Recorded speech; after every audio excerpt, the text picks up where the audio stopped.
ఒక్క సినిమా ఎన్నిసార్లు చూస్తారు మీరు చిరంజీవి గారిది? ఒక్క సినిమా ఎన్నిసార్లు అంటే ఇంక అది లెక్క లేదండి. యాక్చువల్ గా సినిమా రిలీజ్ రోజు బెనిఫిట్ షోకి వెళ్ళిపోయేవాళ్ళు అండి.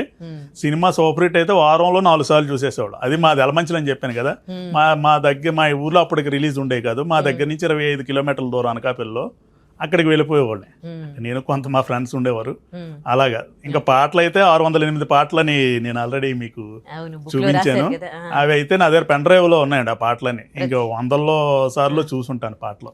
పొద్దున్నే అవే పాటలు వింటారా? ఇంకా అవే చూస్తాను. ఆ సినిమా నాకు వేరే సుప్రభాతాలు వింటే అంటే నాకు జనరల్ గా వేరే వాళ్ళు సినిమాలు చూసే ఇంట్రెస్ట్ పెద్దగా ఉండదు.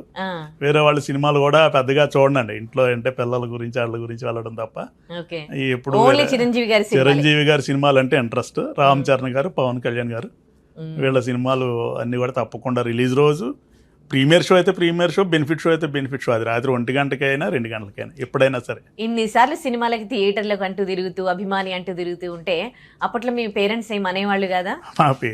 మా పేరెంట్స్కి అంటే చదువుకునే టైంలో కూడా చదవడం అన్నది వెనకబడేవాడిని కాదండి. ఓకే, చదువులో ఉన్నారు, అభిమానమే ఉండడం వల్ల అంటే అన్ని సినిమాలు సంవత్సరంలో వచ్చే అందరి సినిమాలు చూస్తే కుదిరెడతారు. కానీ చిరంజీవి గారి సినిమాలు చిరంజీవి కాబట్టి పెద్దగా అంటే సినిమాలు పెద్దగా ఏమనేవారు కాదు.